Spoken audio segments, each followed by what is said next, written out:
Welcome to SF Commercial Property Conversations with Bruce Bean, where Bay Area investments meet expert insights. Get ready to unlock the strategies of commercial real estate success. So today we have Yonah Weiss with us, and he is actually in Jerusalem today, which is fantastic. I don't think I've done South America, but I have not done Jerusalem. So this is a first for me. It's great to have you on, Yonah, and I just would love to know basically how you got to Jerusalem in your career coming out of San Diego.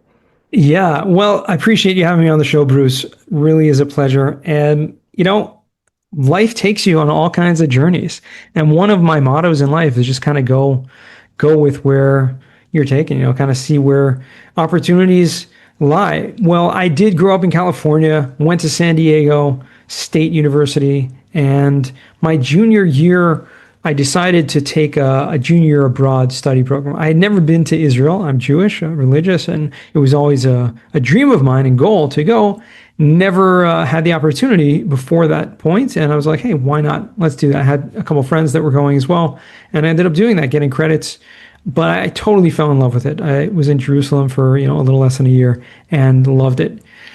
Went back to San Diego, finished my degree, and basically said, I want to go back. And ended up coming back and studying, and really just enjoyed life, enjoyed living here, and met my wife here. And she's from New York originally, but we decided we wanted to live here. So that's kind of the long and short of it. Not too exciting story, however. I go back quite a bit, back and forth to the States, and especially I was a teacher for about 15 years. And then about 10 years ago, I was introduced into the real estate world.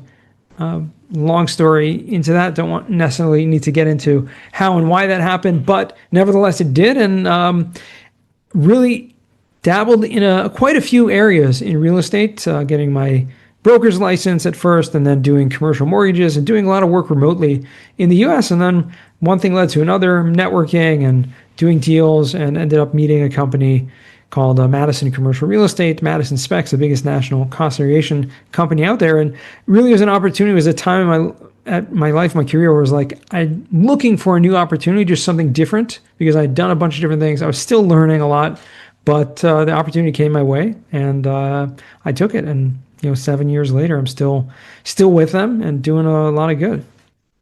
So, okay, let's just dive into cost segregation. Did you have an accounting background? What drew you to cost segregation? I did not have an accounting background, did not have an engineering background. What drew me to cost segregation was literally just that introduction to this company. I surprisingly knew nothing about cost seg before I was introduced to them. But I did a little due diligence. I reached out to people that I knew. I had been in the real estate, world, immersed in it for like 3 years at that point. And so I just reached out to everyone that I knew and asked them, hey, have you heard of this thing, cost segregation? Surprisingly, to me at that point, it's no longer a surprise now, but to me, I was shocked to learn that almost nobody that I spoke to had ever even heard of the term cost segregation, let alone, was using it and utilizing the tax benefit that comes along with it. Until I met with one of my mentors, and I reached out. This was a person who had been, very successful real estate developer for 30 plus years.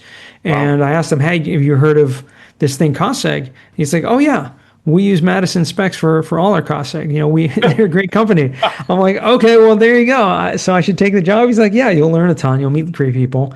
A good opportunity. And I really took my teaching background and became a sponge, just learned everything there was to know about it, because I realized, as I had asked so many people in that introductory stage, people who were in the real estate business, owners, brokers, everything, almost nobody had even heard of it. So that was like a light bulb for me. It's like, nobody's even heard of this thing. It's got, but my mentor says it's a no-brainer that of course you use cost segregation. To me, is like, well, the only thing stopping most people from doing this is they don't even know what it is. So like, I took it upon myself to just devote my job to educate the masses, and that's really what I've been doing. So, okay, so for those in the audience that are not familiar with cost segregation, give us a little primer on what that is exactly. It's basically income tax benefit for real estate owners. Okay, so maybe you've heard of depreciation, and depreciation is a tax deduction. When you buy a property besides for your primary residence, doesn't matter if it's commercial or residential, the government allows you to take a tax write-off called depreciation. I say called because it's a borrowed term. It doesn't actually mean that your property is going down in value. You're just able to take this deduction as if the property was going down in value every single year. So depreciation essentially allows you to write off from your income taxes over a long period of time, a 27.5-year period if it's residential, 39-year period if it's commercial. And so that's a long time to wait to take these write-offs. Cost segregation is just an advanced form of depreciation. It allows us to take an engineering approach to the property and break down the building into different components and showing how certain things inside actually depreciate at a faster scale, at a 5-year or 15-year rate, as opposed to that longer 27 or 39-year scale. So things like that are non-structural inside, like furniture and fixtures, appliances, window treatments, even things like countertops or cabinets, all of that stuff actually depreciates at a faster rate. And so through this engineering report or study of the property, we're able to break it down, show that you can take bigger tax deductions during the earlier years of ownership. And so essentially it's a cash flow mechanism that allows you to pull from this pool of potential deductions that you may never see and take them a big lump sum in the first year or the first few years. So, okay, I know this is probably pretty much an impossible question to answer, but I know you're up for it. So, how much would you say that this saves regular depreciation versus cost segregation? It's subjective to the property, but I would say you're able to double or triple your tax deductions during the first 5 years for each of those years minimally, and in many times even more. So you're able to, a huge benefit there. And with something called bonus depreciation, which is an incredible tax rule that's actually getting a comeback this year. Wow. It allows you to take like a big lump sum in the first year. So as opposed to just doubling or tripling, you can literally 10x or 20x your deduction in that first year. Wow. So this is definitely worth doing. So what's the process? How does somebody come to you and say, okay, Yonah, I want to do this, but what do they do?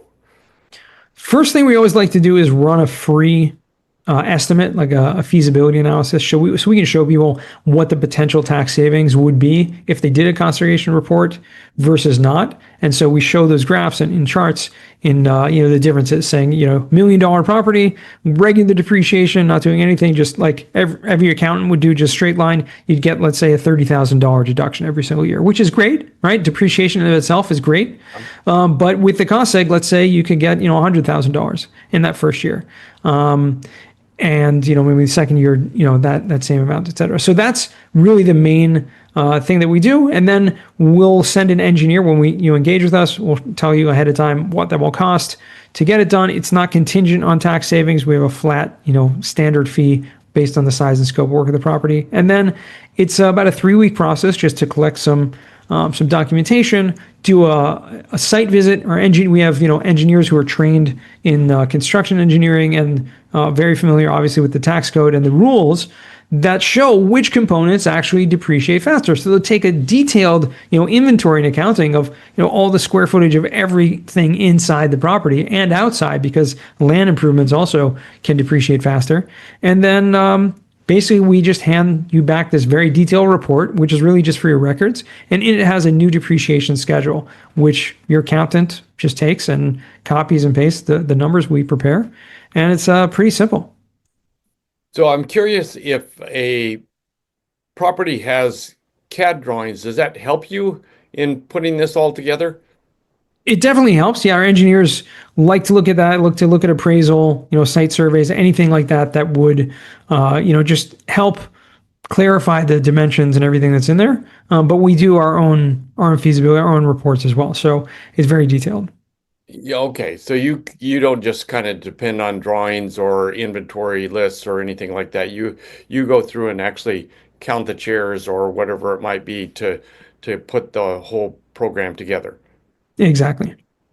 So do you have to well, let's take the example of a chair or furniture. Do you have to have the Mhm. cost of that? How do you determine a cost? So if it's a new construction and you're actually developing it, the Mhm. property brand new, then yes, we would look at the actual costs of everything going in there. But when you're buying a property, and this is really the incredible power of cost segregation, when you're buying a building, let's say you pay $1 million for this property, right? That Yeah. includes everything in it. And so the process of cost seg is actually reverse engineering and showing how all the components have to add back up to that $1 million purchase price. Now, there Mhm. may be, you may have got the property at a huge discount, right? Which means that everything is going to have a discounted value, and vice versa. If you bought the property, an inflated value, so then everything in it would actually have an inflated value as opposed to the quote unquote real value or replacement cost of those items. So it is a kind of a detailed calculation in that way. So, okay, so let's say you buy a building and you remodel it, then you have the actual costs, right? And then you can take those costs and depreciate those. Correct. Yeah, so if you're furnishing the building or remodeling the building or putting in new fixtures, furniture and fixtures, you can take all that and do that. So, what happens if somebody does that sort of midway through their ownership? Yeah, if you do renovations, which is obviously very common, sometimes people do it in the first year, sometimes people do it, in the middle of ownership. Yeah, Yeah, we can anyway. actually go back and essentially things that are removed from the property, you can basically write that off from your taxes. And things that are, being replaced, will take that replacement cost. You're required to depreciate those costs as well, which means you're now going to take those items and put them. If you do the cost segregation method with those depreciation as well, then we'll put those items on their proper schedule. So just to make this clear, in case some Mhm. residential person is listening, this doesn't work for your home Does not work for your primary residence, but it certainly can work for single family properties. Absolutely. that are being rented That out. are rented short term, long term rental. Correct. Oh, yeah. So even your Airbnb or short-term rentals all work just fine for this kind of thing. Yes. Now, so ongoing expenses are just they're not depreciated, they're just expenses, right? So you can't really do anything new with that part of it. Correct. So it's all in the depreciation side. Yeah, absolutely. Well, that's quite a big savings now. So you didn't happen to mention how much this costs, but I'm just kind of curious. Give me a range of what a cost might be for you to do this service. Yeah. So at the time of this recording, obviously things may change. Inflation happens over the years, so prices do seem to vary. But typically, the cost is going to be somewhere between around $3,000 to $10,000, and so it is going to depend on the size and type of property. Like a single family house will be about 3,000. That's our minimum. And again, it's not contingent on the property value, not contingent on the tax savings. Just a flat fee based on our scope of work. I'd say 90% of properties, when you're in the commercial world, whether multifamily, office, industrial, are going to be in around the $5,000 to $6,000 range. Yeah. You do have bigger commercial properties, big shopping malls, and things like that are going to get up to the 10 or so range. So, but the sweet spot, I would say, most commercial properties are in that $5,000 to $6,000 range. But if you're even $1 million property and you're saving potentially $70,000, that seems like a very good value. Yeah, incredible value. And again, if it's a $10 million property, then you're going to pay the same cost to get the study done, and obviously the value is going to be 10x. Yeah. So I think this sounds fantastic. So what are you finding out there in the real estate market per se? Are things busy with your type of segregation or what's going on out there? I'd say it's very busy. I mean, obviously, the last 18 months or so, the general commercial real estate market has been a little bit slow acquisition wise, meaning Mm. because interest rates have been so high, it's been difficult to make deals work, and sellers weren't really interested in selling at a discounted price. So there was kind of this standoff happening that I've seen at least, but people are still finding deals. like I said, it's been a little bit slower, but certainly since costing can be done at any point, it does not need to be done in the first year of ownership. So you may have a person that decided they didn't want to do a cost segregation for some reason a few years ago, and now this year they need the extra tax savings. They want to decide to do the costing now. So I'm curious, I assume how big a operation is Madison Specs? Like I said, we're the biggest national company volume wise in terms of we do about 6,000 to 7,000 of these a year. We have a pretty robust team. I think 16 or 17 engineers that are full time. And then we have a team of CPAs. We're not an accounting firm, so we don't do any other tax work, but we have, a handful of, I think, 4 or 5 CPAs full time that, just focus on the studies, the reporting, and, doing that. Have a whole sales team, operations team. I think all in all is about 60 or so in our team. But yeah, it's a great operation. Yeah, I'm curious. I assume you have a marketing team and they're doing all they can do to get the word out about this. Yeah. Well, I do my best as well. I try to get out there. And you found me, so there you go. So are you on the marketing team? What's your typical day look like? My typical day is spent mostly a combination of I'm on calls with clients and potential clients. Most of them are pre-scheduled, and then podcasting. I do podcasts almost every day, like this, or with my own podcast as well, and do a lot of social media. So I'm engaging with that, to managing a lot of what I'm doing through that. LinkedIn, Instagram, Twitter, a lot of different avenues going on there. Yeah, no, and it seems to be working, it sounds like. It certainly has. Yes, absolutely. Thank God. Yeah, and the fact that you're in Jerusalem, I assume most of your clients are in the US. Do you have clients outside of the US? There may be one or two. There certainly have been, but because this is obviously a U.S., income tax strategy, it can work for properties outside as long as the owner is a U.S. taxpayer. However, yeah, absolutely. All of my work that I do is done remotely. So our team, our main offices are in New York and New Jersey. We have offices in Texas and in Cleveland as well, but everything that I do is remotely. So I was kind of doing the remote thing before COVID, and it was a very easy transition for me. COVID came along and Zoom came along, and you were just right there to embrace it. Exactly.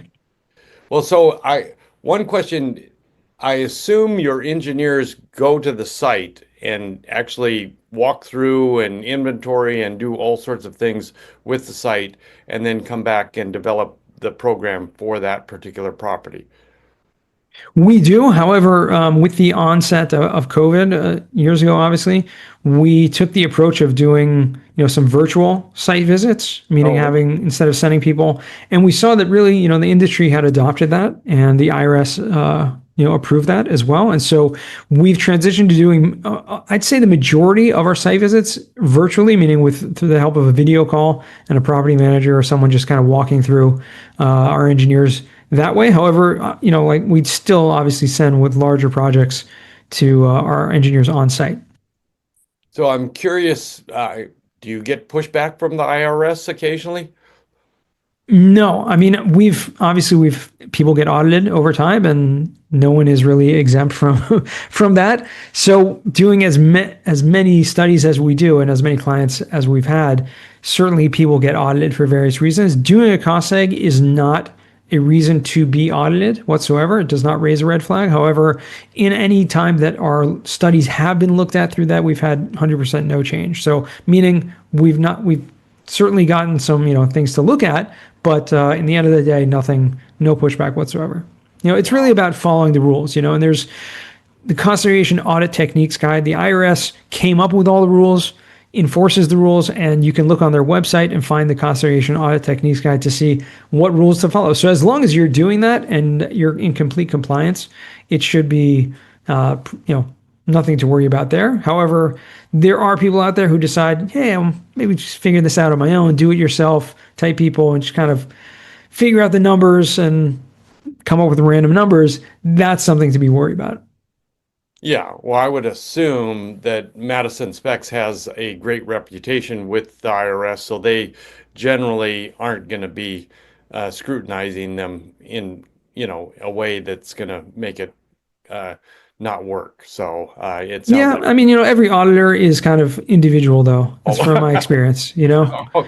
okay, yeah. So reputation may not have anything to do with it. They look at the numbers, they look at the rules, and follow the protocol. Exactly. They'll pick and choose what to nitpick at, no matter what. That's what auditing's all about, right? I hate to say it's not something that anyone would enjoy. No, well, it sounds like you enjoy this work. I do. Yeah, I definitely do. It's a lot of fun. So just for fun, before we stop, what's your favorite food or sandwich? Ooh, you know what? Actually, recently, a few months ago, I kind of gave up bread and gluten, so not really eating many sandwiches anymore. But I really enjoy a good meat, like marinara sauce. I don't know what you would call it, but I enjoy. I actually love to cook, so that's one of my specialties. Oh, that's fantastic. So you're cooking for you and your wife and the crew. So that's Yeah. nice. That's cool. And who in the world, alive or perhaps not alive, would you love to sit with this meal? Well, I would. I don't know. It's a very powerful question. I don't know. I think you know what I would choose. There was a great rabbi, a great sage who lived about 2,000 years ago by the name of Rabbi Akiva, and he was, known for his wisdom, and that's someone that I would love to sit down with. That's cool. I like that. I've not heard that name before, so I'm going to look that up. Rabbi Akiva. That's Yeah. all right. Well, this is fantastic. Where would people get a hold of you, Yonah? Well, as I mentioned earlier, I'm very active on most of the social platforms. LinkedIn is definitely my most active platform. You can also go to yonahweiss.com to find out more about not just conservation, but everything else we're doing. And if you do find me on any of the social media platforms, uh, take 10 seconds and just write a little note that you heard me on the podcast instead of just hitting that follow button or that connect button. It goes a long way. Start the conversation. And that's really what it's all about. That's fantastic. Well, you have your own podcast named Weiss Advice, right? I do. I do. Yeah. So you can follow that. We'll collaborate and get that out on all the social media together. Appreciate it, Bruce. Thanks so much. Thanks so much. That's a wrap on today's journey through the SF commercial real estate scene. Ready to share your story? Visit sfcommercialconversations.com/guest. Your insights could lead the next conversation.